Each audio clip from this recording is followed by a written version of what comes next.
Hey there, welcome back to the channel.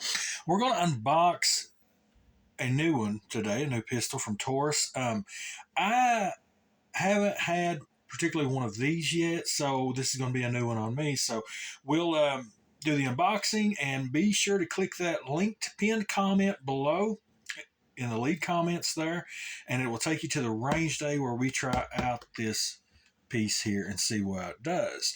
But first and foremost, this is the box. Taurus, atypical paper box. Opening it up, you see it is a snub nose. But first and foremost, let's make sure that this is clear. There's nothing in that cylinder. No ammunition is present. We are safe for handling during this test. So let's get this out of the way. You'll see that it was originally in this bag here. You get a lasso lock, and you've got your paperwork and all that stuff underneath here. And it did have a safety disc in it as well. So let's get the box out of the way and move along here. And there you see it. This is a snub nose 38 Special 357, model 605. This is a 2-inch barrel on this, stainless steel, and little 5-shot snub nose. So yeah, we'll see what Taurus has in store, if it's worth the hype of being a keeper or what have you. And right off the bat, you'll notice that we have our good old rubber grips. And if you're familiar with my channel whatsoever, you know what I think about rubber grips. And look, I get it. Rubber grips do have a good feel to them. They got a purchase to them. They're molded specifically, and if you like it, that's perfectly fine. I can't help it. I'm old-fashioned. I like wooden grips. So we've got something here that would assist us in this, and hopefully improve the looks. And let's see what we can do with it. And there we go, just like magic, huh? But what about that? That looks a world of different for sure. As we said before, it is clear. But there, I was a little hesitant on these particular grips personally. I was trying to find a solid wood grip for this, and most everything I saw that coming across was had the pearl cap on the bottom.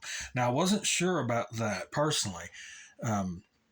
Because of the pearl on the end. I've always been strange about this. I love the look of it, but personally I'm like, well, it's pearl on the bottom. It's liable to chip if you got it in a holster, or, I don't know, just overcautious with stuff like that.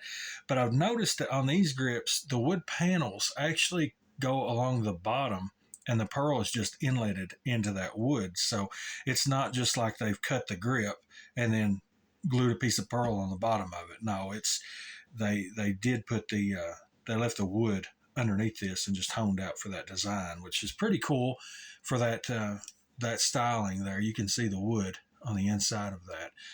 But yeah, I don't know. I kind of like it. I do. I've looked at these for a while, but I've just not been sure because of that reason. But yeah, for this style pistol on this stainless, the silver look, I kind of like that pearl blending in with that. So yeah, now we have a regular grip, and it did in fact change the profile pretty good. I mean, like, you all have watched the channel. I've got bigger hands, and getting my hand on this is a far bit more purchase than that puffed up big grip that's, but anyways, neither here nor there. They're both decent grips, but I prefer the wood. I'm not going to get into a bashing contest or, a factory grip against something aftermarket. But yeah, no, I found these, I want to say it was on the Zon, Azon. But yeah, these are pretty cool for what they are. And we'll move along with all this. You've got your Taurus bull on here. This one doesn't have the safety on it anywhere as far as the external. You need a key type thing, stuff like that. It's just your typical transfer bar inside there on this, and that's to me the way it should be with that on the safety end of this. Full lug barrel on that 2-inch barrel there, pretty polished crown on that. Typical ejector, there's not really a whole lot to say about this. The double action, so you can pull the trigger, or you can work the hammer on this one. That's where I want it to be with a snubby. So there we have it, I guess. Like I said, just make sure you click that pinned comment below, and it'll take you to the range day where we try this out. As of this point in filming this, I know nothing about this. This may shoot horrible. It may be the best thing since sliced bread. I have no clue, but we'll give it every go at the range and have some fun with it, as we normally do in all of our playlist range days. So yeah, 605 from Taurus, 357-38. We're going to be running both calibers at the range, so check it out. And yeah, I'm pretty tickled with this one. I like that it's got the black front sight, and of course you got a fixed grooved top receiver on this, but that black does give a good contrast with that silver on there. So that's pretty cool. So yeah, guys, we thank you for watching. Check out that range day, and we'll give you some more information there. And until we see you again, keep the good vibes and take care. So long, guys.